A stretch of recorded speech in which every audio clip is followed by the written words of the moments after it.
Hi, my name is Beth, and you are listening to the Canna Fitness and Nutrition Podcast, where we are hanging out at the intersection of fitness, nutrition, and cannabis. Thank you so much for pressing play today. I have what I hope is an interesting topic because we're going to talk about nutrition. And when we talk about nutrition, we're talking about weight loss, and we're talking about how to achieve that and what nutrition coaching is. And I'm also going to talk a little bit about how cannabis can enhance all of that, weight loss and nutrition. So I'm going to just start by kind of explaining where I come from when I talk about nutrition coaching. So about 15 years ago, I started as a personal trainer where I was simply helping clients work out, get strong, lose weight from that angle. But I quickly realized that everyone needed a nutrition aspect to that because you have to monitor your intake. We can't just exercise, right? We also have to watch what we eat, and especially if you're trying to lose weight. So for a while, I was sending people to a registered dietitian or a nutritionist to obtain a meal plan. And so they would come back with a meal plan, and it would prescribe exactly what to eat, however many times a day that professional prescribed. And then it would lay it all out, which at first seems like a fantastic idea, right? Okay, so you're gonna eat, this for breakfast, and then you're gonna eat this for a snack, and then you're gonna eat this for lunch, and it would tell you how much, right? And what exactly to get. Now here's the thing. As time would go on, so they would start, and then I would see the client, a couple times a week and continue to check in on them. How's it going? And at first it goes fine. But then, usually the first weekend in, usually that person would come back after the weekend and be like, well, I didn't follow it over the weekend because we went, XYZ. We went out with friends, or we went out, or we got takeout instead, or we went away for a vacation, or we went away for the weekend.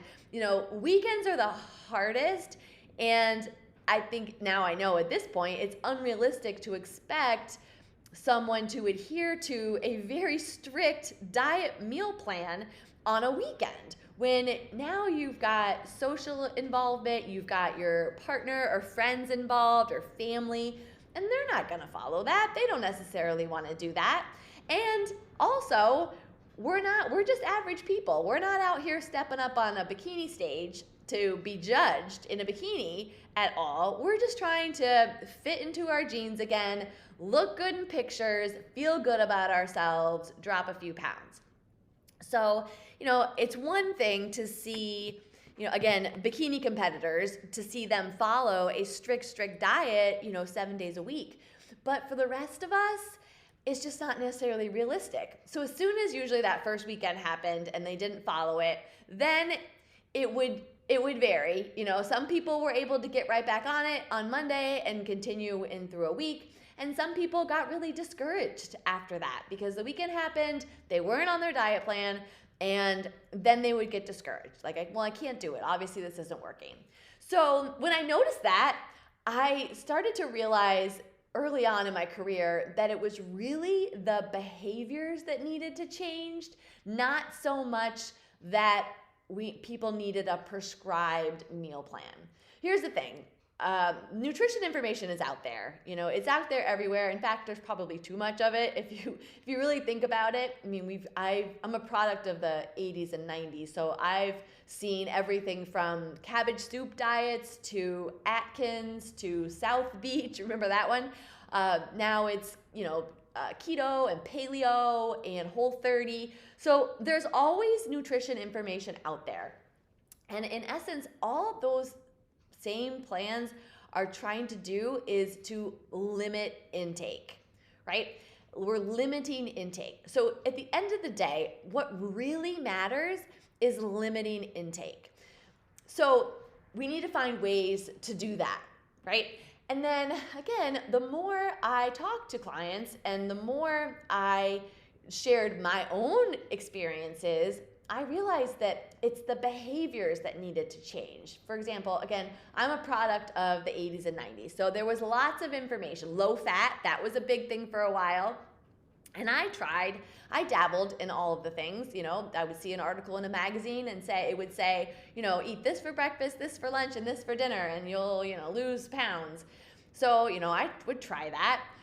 But I quickly found in a variety of different settings that as soon as I had to limit certain foods and they told me to eat certain foods, but not the foods I liked, I didn't want to eat those. I wanted to eat what I wanted to eat.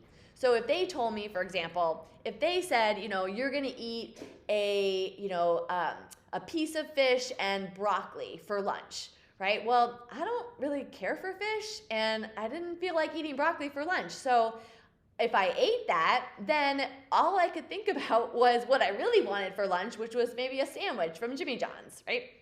So eventually, and now we've studied this now, so now we know the research supports the fact that if we restrict certain foods, we will eventually go back and obtain them and eat them, right? It's believe it's called the white elephant experiment, something like that. And so if you say white elephant, right, and I say don't think about a white elephant, then it's really hard not to think about a white elephant, right?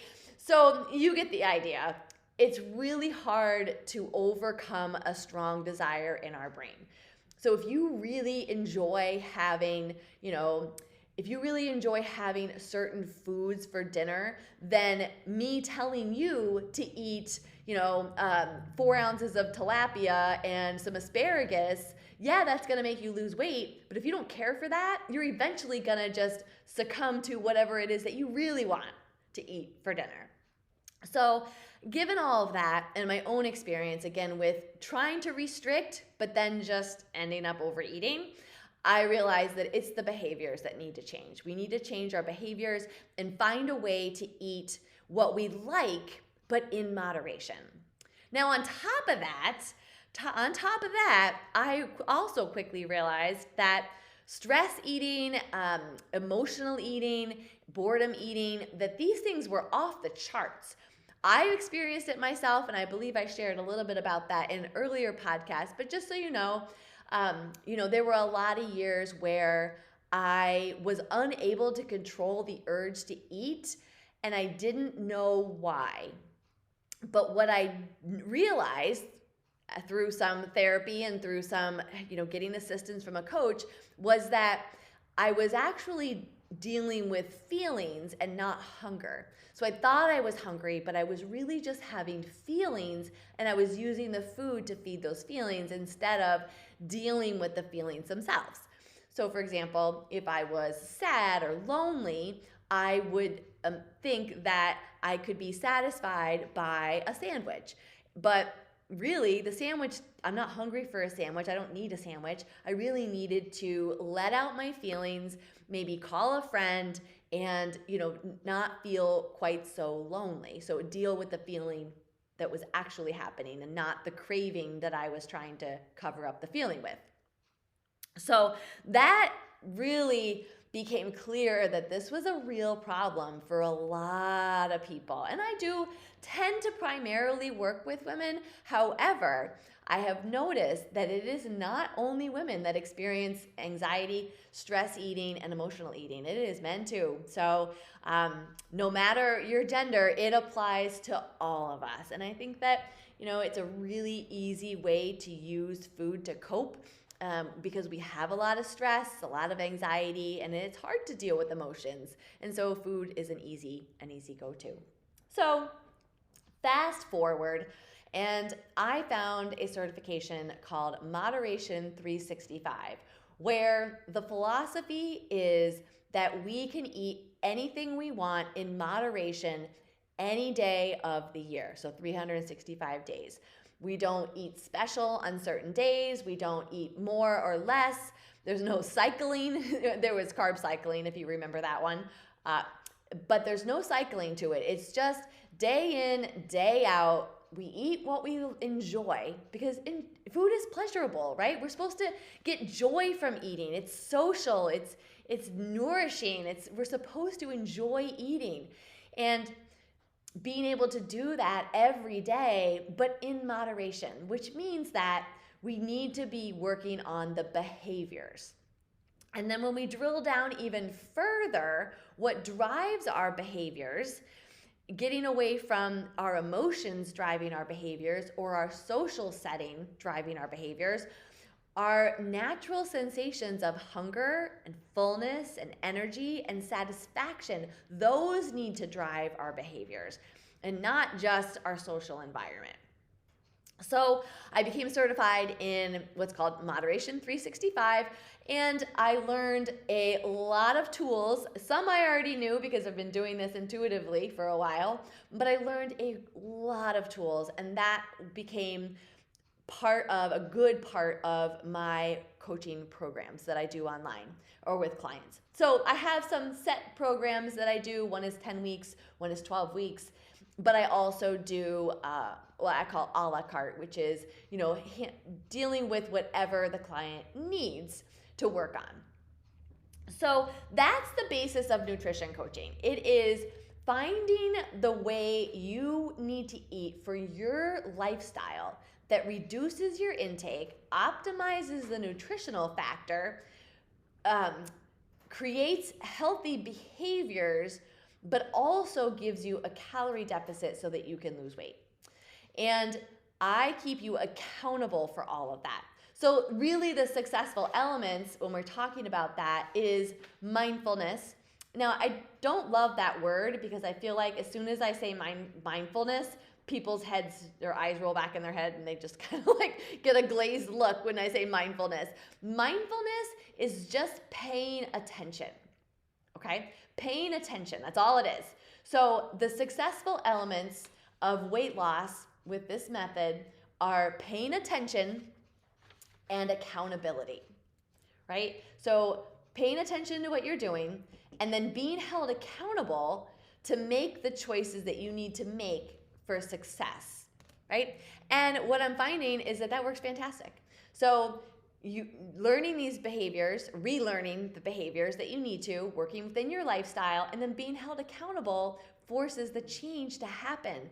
Yes, it is a slower process. If you want a quick weight loss, you can eat cabbage soup every day for every meal and you will lose weight. But that's not sustainable. And I can tell you that because I learned the hard way. Right? I tried all the things. Speaking of carb cycling, I did that. Now, carb cycling was you had to track all your carbs, first of all, and then you were able to eat more one day, fewer the next day, fewer the next day, fewer the next day, even fewer. I think you ate 0 one day, and then you would just cycle back through that. Oh, talk about exhausting. That's not sustainable at all because what if the 0 carb day fell on my birthday? Like, heck no, I'm not gonna not eat cake on my birthday, right? So it just doesn't always fit your lifestyle. So if you're looking for a lifestyle approach, something that fits your lifestyle, then I highly recommend this because it does work. And I'm gonna give you some examples of some of the stuff that my clients are working on. One of my clients is looking to lose some weight, and one of their lifestyle factors is that they like to travel and they like to go out to eat. Actually, I have several clients that really like to go out to eat. They like to try new restaurants. They consider themselves foodies to some extent, right? Where you like to enjoy and you like to try different things, and that is a very social. Honestly, it's a great hobby. You get to try new things and different things and have new experiences. But that can be challenging, right? So one of the things that we really focus on in those cases is paying attention to the hunger and fullness cues, because your body will tell you when you're hungry. And I have a hunger scale that we use to help determine where you are and help you assess when you need to eat, right? How you don't want to get yourself so hungry that you overeat. Because if you've been in the position where you've waited all day to eat so that you could go out to dinner and splurge on dinner, then you probably have experienced when you are so hungry by the time dinner rolls around that you will eat everything that restaurant has to offer, right? You'll dig into the bread basket, you'll get appetizers, you'll get a meal, you'll get dessert, and then you leave feeling stuffed. I have definitely done that and experienced it, and I know from working with clients over the years that happens quite a lot. I mean, it is really the essence of Thanksgiving, no? Where we go in, we try to not eat, right? So we can save ourselves up for the big meal, and then you eat everything you can get your hands on, and then you are stuffed and you feel disgusting, right? So that's not necessarily a sustainable behavior either. So one of the things that we work on is honoring our hunger. So if we are hungry, having food so that we're not starving when we get to the meal, right? So it's called preemptive eating. So you're eating so that you don't end up starving, because one of my mottos is that we make poor decisions when we're hungry. We make poor decisions when we're hungry. We just do. I think if you probably experienced that, and if you haven't, then you will. And I recommend that you just try not to get too hungry so that you don't experience that. But it tends to happen. So working on honoring our hunger and not letting ourselves get too hungry. Part of that, and again, this is a lifestyle, I consider this a lifestyle change, is being prepared. So meal planning, snack planning, having things on hand. If you find yourself on the road a lot, or if you live far away, which again, one of my clients lives kind of in the country. So it's not just a quick trip to the grocery store if they want something. It's a drive, right? And so sometimes you get really hungry because you have a pretty big span of time between when you're going to be home and where you are. Or maybe the only option on your long drive home is the Burger King. And you find yourself so hungry that you know Burger King isn't ideal, but you stop there anyway because it's quick and convenient. And I think, so planning ahead is huge in these cases, and having things on hand that you can snack on is big. So one of the big things we work on is working on our hunger, not letting ourselves get too hungry by planning ahead and being prepared, right? Sounds a little like a Girl Scout. Be prepared. But that is so true, because if we can have things ready and ready to go for whatever comes up, then we'll be good to go. So if you find yourself, for example, one of my clients, work from home is really common. So I've actually heard this from several clients, is that when they're working from home, when they want to take a break, they wander into the kitchen. And then what's in the kitchen?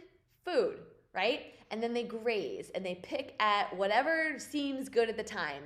Now, if you are, I call that boredom eating. So if you're boredom eating and you're grazing the kitchen for something to satisfy you, and you have chips on hand, chances are those are going to look pretty good, right? Over, especially if that's all you have, is those are going to look real good. So, planning and preparing to have other options on hand. And I'm not saying you have to eat carrot sticks, but having something that is satisfying, but that you enjoy. So working on, trail mix. One of the big things right now is the edamame snacks. So things like that, right? We're working on the behaviors. Why are we doing that? And also digging down a little bit deeper into, what else can we do? If you're taking a boredom break from work and you're grazing the kitchen, looking for something to satisfy you, then what's the deeper meaning of that? Right? Are you exhausted? Do you need a mental break? Is there something else you can do to give yourself a mental break from work? We all need breaks. We all need mental breaks. What else can you do besides graze the kitchen, for example? So again, that's an example of behavioral. So back to my clients that like to go out to eat. We're working on hunger. We're also working on fullness. And this always comes as a surprise to clients, because I don't think this is talked about enough, is honoring our fullness factor. So learning and practicing to eat to what we call about 80% full. So you want to be full and satisfied. But there's a fine line between being full, about 80% full and satisfied, and when you get to 100% full, you start to feel uncomfortable. So it takes some practice, but thankfully we get to eat all day, right? We get to eat at least 3 times a day. So we get lots of practice in eating to that 80-90% fullness. So you're not completely full yet, but you are just about full and satisfied enough. Because what we want to get good at is recognizing the point where you know if you took a couple more bites, you'd be stuffed. And try not to get to that point, because that's our body's natural way of saying enough. Enough food. That's enough food. I have enough. But what we're used to doing is finishing our food, right? Especially if you go in hungry, you take more than you need because our eyes are bigger than our stomach, right? And we take more than we need, pile up the plate, and then we just finish the plate without thinking about if we're full or not. Most of the time, I would say. One of the biggest behavioral issues right now is eating past fullness. I see it in just about everybody. And this is what's causing a lot of the excess weight and the weight gain, is eating past fullness. And again, it's not paying attention. It's not deliberate necessarily. We're not all out there stuffing ourselves. It's simply not being mindful, or what we call not paying attention, or mindless eating, right? I see this a lot. Snacking at night is a big, big issue for a lot of people because, one, it's our way to kind of unwind, right? Lay on the couch with a bag of chips and unwind watching TV, but we're mindless eating, right? It's not so much that you're eating at night. That's not always the problem. It's that it's mindless and we're not paying attention. So some of the behaviors that we work on are, one, paying attention, right? So paying attention to what we're choosing, the amount that we're choosing, and having little tricks and tools to keep that limited, and then paying attention to our fullness so that we are stopping when we're full and not eating when we're not hungry. Coming up with other options so that if we do need a way to relax and unwind, that it's not just food, right? And this is where cannabis starts to come in too as an option. So behaviors, I'm talking about behaviors. These are the things that I work on in nutrition coaching. So for example, so here's a great example. So one of my clients was on vacation just the last week or two ago, and I love this example because she was planning, because one of the things we've been working on is they go out to eat for dinner a lot. They go out for breakfast, eat a good breakfast. They tend to go out for dinner, and her family tends to not eat in the middle of the day. So they end up going to dinner hungry, starving, we'll say. Knowing that, she planned to have snacks and things ready to eat in the middle of the day so that she wouldn't go into dinner starving, right? So here we go. One day, they had breakfast.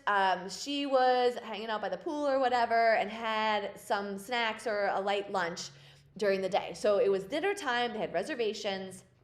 The family members went into the reservations for dinner starving, right? Because it's a long time from breakfast to dinner. But my client had something for lunch. So she wasn't starving, right? So they go to dinner. My client orders her meal. She orders, I think it was a bowl of chili, right? Because everybody else did. Everybody else ordered a bowl of chili and an entree. And they all house the chili and the entree. Now my client, as soon as she ordered the chili, she did it because everybody else did. She is almost right before the server had disappeared. She was like, you know what? I'm not actually hungry for that. But she decided she was going to cancel it, but she decided to keep it and then just wrap it up to go. So she only ate her entree, right? She had leftover that she had ordered, she didn't end up eating because she was paying attention to her hunger levels. And she knew that she didn't need all that food because she had already eaten lunch. She wasn't starving, where her mates, her family members were starving. So they ended up eating that and dinner and dessert and, overeating because they weren't paying attention to it and they didn't strategize ahead of time.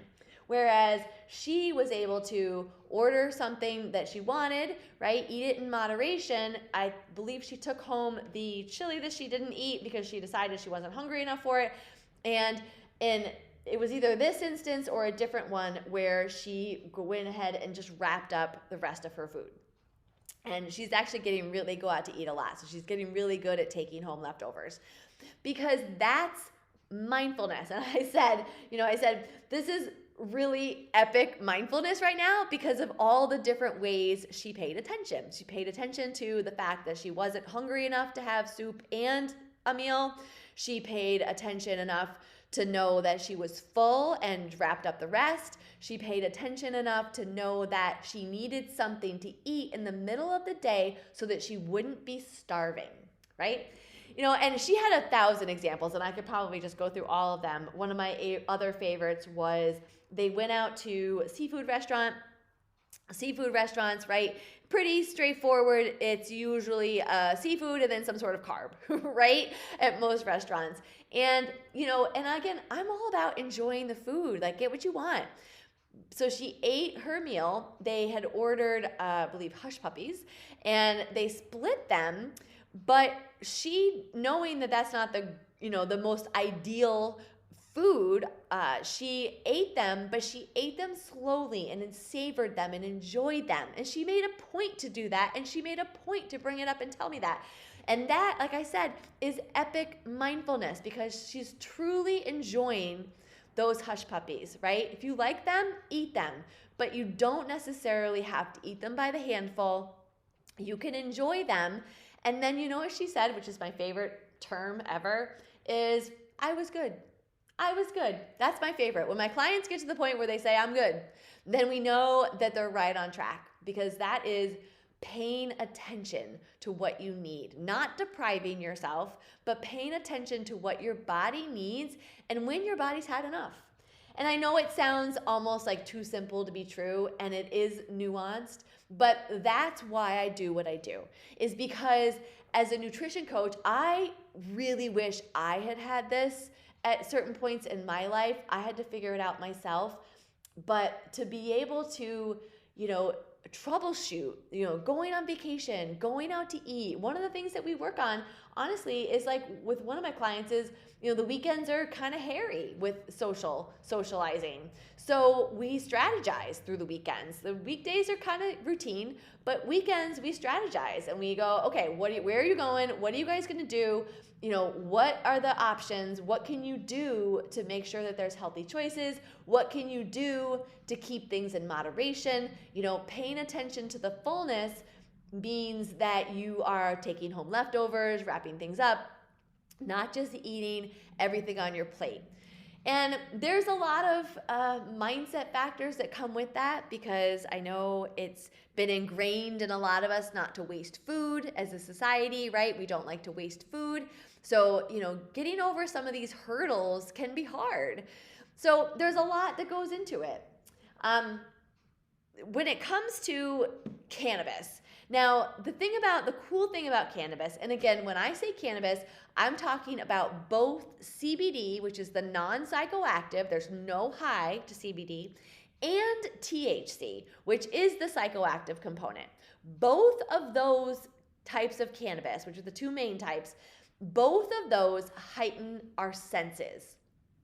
So what that means is that we can really tune into our natural sensations of hunger and our natural sensations of fullness. We just have to slow down and take a breath and listen to our body. Cannabis helps us slow down. And that's one of the great things about it. And that's why it's so great to relax, which is the other point, which is when, stress eating and emotional eating are coming into play, it's largely because we need a way to relax, and we've gotten into the habit of using food to relax, or an alcoholic drink, right? That's a huge go-to for a lot of us, is to sit down with a drink. But the problem is a drink lowers your inhibitions and makes you more likely to go ahead and get up and get those M&Ms because you want them, and M&Ms are delicious. But cannabis, it doesn't lower your inhibitions in that way. It heightens your senses so that you can actually become more aware of what you're thinking. So while your brain might originally go, ooh, get the M&Ms, with cannabis and using that, you slow down a little bit so that you can say to yourself, I call this the pause, you can say to yourself, wait a minute, do I really want M&Ms? Wait a minute, if I eat M&Ms, then I'm going to consume more calories than I want to. Or if I eat M&Ms, I'm going to get a sugar rush. Or if I eat M&Ms, I'm not going to feel good. Or what else could I eat besides M&Ms? What else do I have? Do I have, grapes? Or do I have, some other form of a healthy sweet? Do I have some yogurt? Or, something else that's a healthier option? It slows you down so that you can make a better decision about what you want to eat. So cannabis can come in handy in that way, especially when it comes to stress and anxiety and emotional eating, because one of the major things that cannabis does is relieves anxiety and stress. So it calms us down and brings us down, but not in a inebriated way. And that's why microdosing and small doses of cannabis are becoming the trend, is because we're able to function better without being inebriated. Because as soon as you're inebriated from alcohol, or from too much cannabis, then you're starting to make, your decision making is getting cloudy, and we don't want that. So low doses are proving to be extremely beneficial in this case, and enhancing the mindfulness. And I have one of my CannaFit clients loves this, and she uses a low dose of cannabis in the after work in the evening, and is able to really monitor what she's eating for dinner and not overeat and not make poor decisions, because she's got that heightened awareness from the cannabis. And again, it's a low dose. We're not all out here getting stoned. I mean, you can if you want to, but to really optimize your nutrition, your weight loss, and your fitness, we're talking about low doses here. So cannabis can heighten your senses, helps you overcome the obstacles like anxiety, stress eating, because essentially we all need a way to relax. We all need a way to kick back. We all need a way to get our minds off of the demands of the day.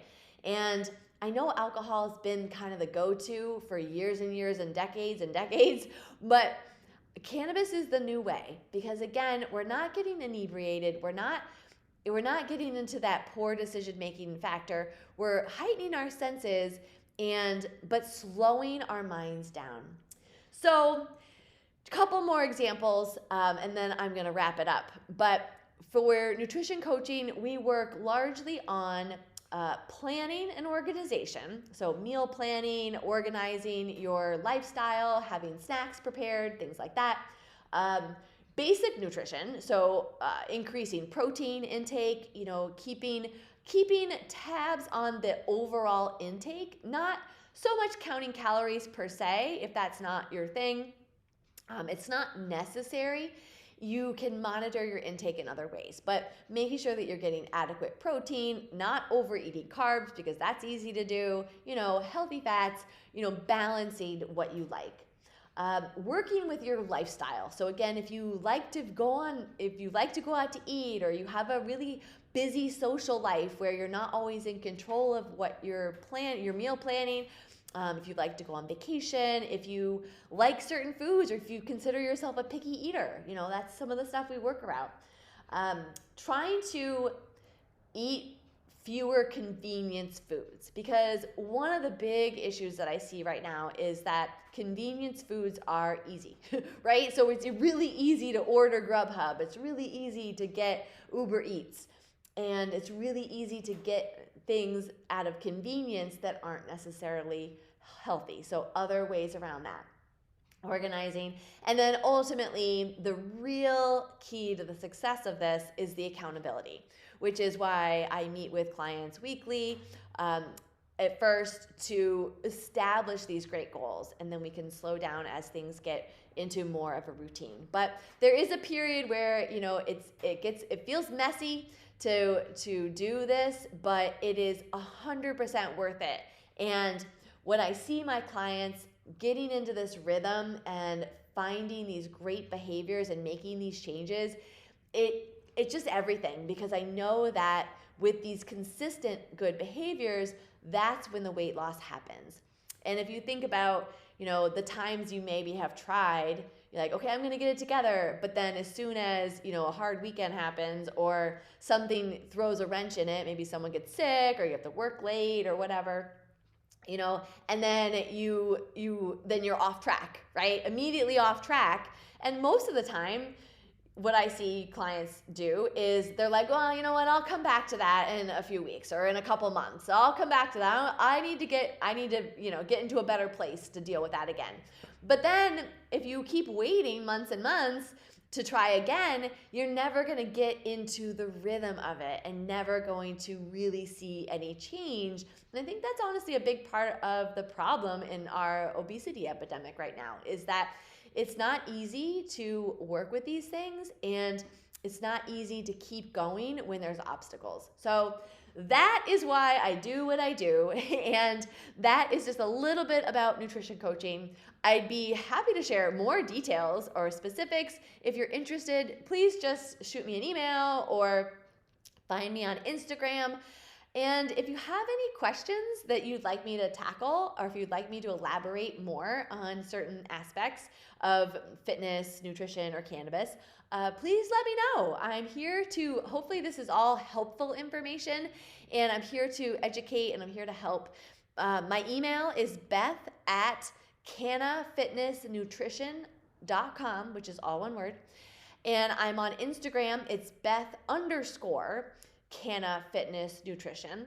You can find me on there. I'm on Facebook as Beth Skinner Jasinski. So find me, message me, and if this is helpful to you, I would love it if you would share this with anyone that you think might also benefit from it. And if you can, click on the star rating. Apparently that helps pump it up in the algorithms. But all in all, thank you so much for pressing play and listening to me. I appreciate it, and I hope that you have a great week.